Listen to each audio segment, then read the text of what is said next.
What's going on, guys? Music Legend here, and today I'm going to be reviewing the most drawn out and the most boring Linkin Park project to date, 1,000 Suns. You can tell by my emotion that I'm really looking forward to reviewing this thing. I can't even defend it. There's 2 good songs on here, 1 mediocre song, and there's like 4 or 5 songs on here that I'm honestly questioning why Linkin Park would make this album. Listen, you know from all of the videos I've done about them, I'm a huge fan of this band. I love Linkin Park, so I'm gonna try to make this as unbiased as possible, but it's really hard to defend this album. I'm just gonna say that. So this album was made in 2010. Obviously by them it was their 4th studio album, and this was the album that really polarized a lot of fans. And it really forever changed their sound.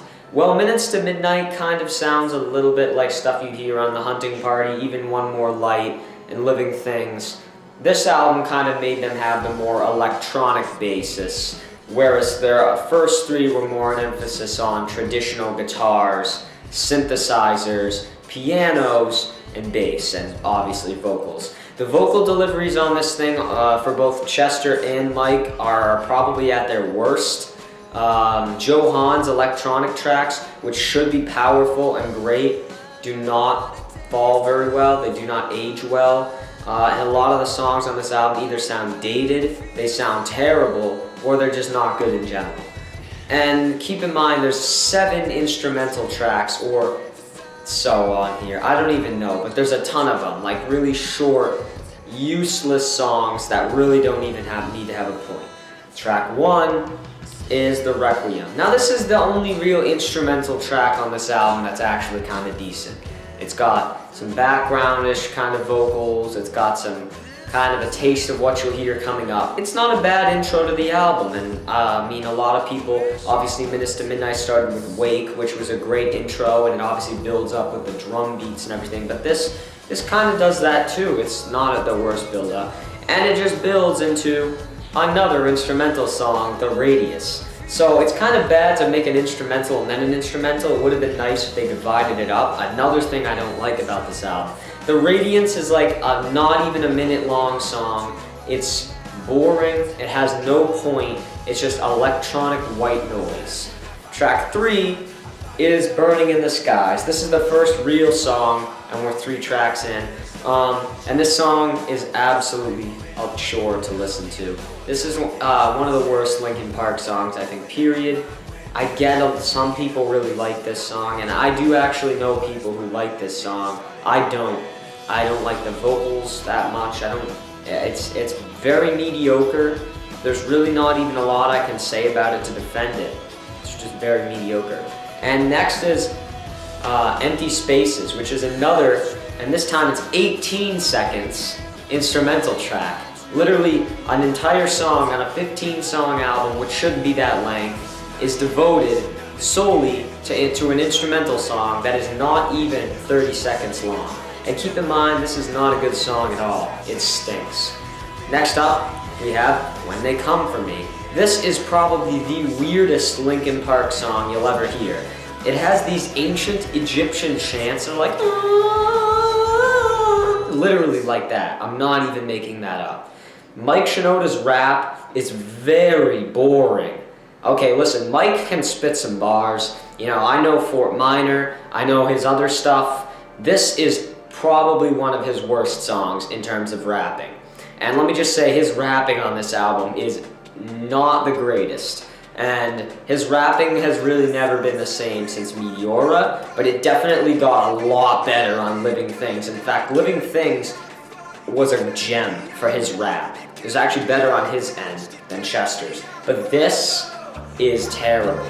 For starters, it sounds like the background instrumentals sound like a clacking typewriter mixed with a copying machine going like it sounds like a copying machine. I'm not even kidding. Like, they went into an office, recorded a copy machine and said, put that as our instrumentals. And there is a good portion, like a good 30-second portion of the song. This song's pretty long, actually. It's like, I think, what is it, like 5 or so minutes. That's a pretty long song, and there's only 30 seconds of the song that are good. And that's when there's a tom build up and Chester goes like, when they come for me. Like that's actually pretty good. It's the name of the song, and it actually works. If the whole song sounded like that, there's even a bit of a guitar kind of background there. If that was the whole song, it actually might not be that bad of a song. But because of the background and the poor rap and the lyrics being stupid, it's yeah. The next song, which is, what is it, track 6 now? Oh, I can't even keep track. Is Robot Boy. Oh goodness me. This thing sounds like a robot boy. The vocals are static and bland. The song is like 4.5 minutes. It is an absolute chore to listen to. I don't even think I've actually sat through this entire song, and that's saying something. When I can't even sit through a song, you know it is boring as heck. Please, I don't even have anything else to say. Robot Boy is hands down the worst Linkin Park song. Don't believe me? Listen to it. It's awful. Next up we have at track 7, Jornada del Muerto, which I think means Hurricane of Death, translated to Spanish. I mean, I'm taking it, I know what it is, some Spanish. Again, instrumental track. You think because it's a hurricane of death, which is, I believe, the translation, you think it would be like a powerful, like a rah, like a powerful instrumental track, maybe some disc scratching, some guitars. Nope, it's bland like the other ones. Have fun. Track 8 is a track that I actually really like, and that is Waiting for the End. This actually is in my top 10 Linkin Park songs list, and this is one of the rare hidden gems on this overall pretty miserable album. Waiting for the End should not have been on an album this bad.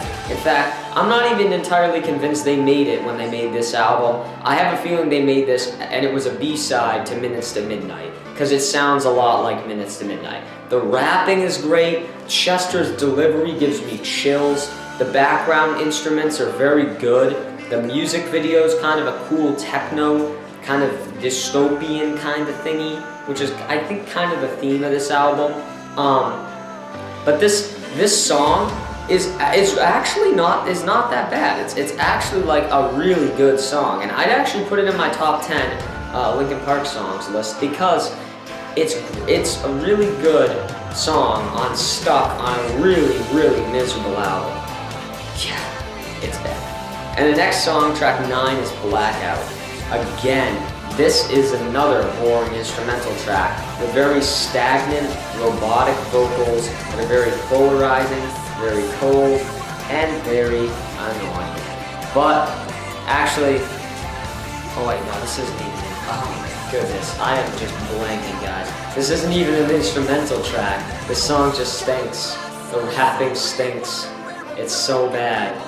I don't even have anything to say about it. There's just songs on this album that are that bad. Blackout is a decent enough song. I mean, like, it's decent enough on like an instrumental, like on a techno standpoint, but there's no guitars, the vocals are lacking, the lyrics are lacking, there's absolutely nothing memorable about this song. And track 10 is Wretches and Kings.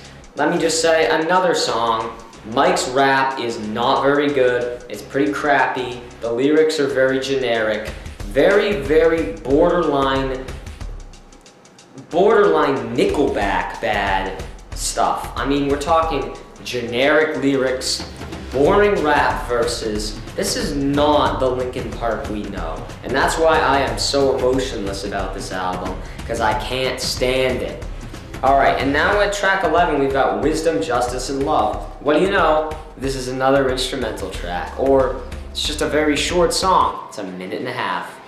Wisdom, Justice, and Love. I didn't even know this was a Linkin Park song until I listened to this full album, okay? It's pointless. There's so many songs on this album that have absolutely no point. This is one of them. Just skip over it. Next, at 12, is Iridescent. Another pretty good song. This was used in the soundtrack to one of the Transformers movies. It's a pretty good song. Again, it's one of the rare shining vocal moments on this album.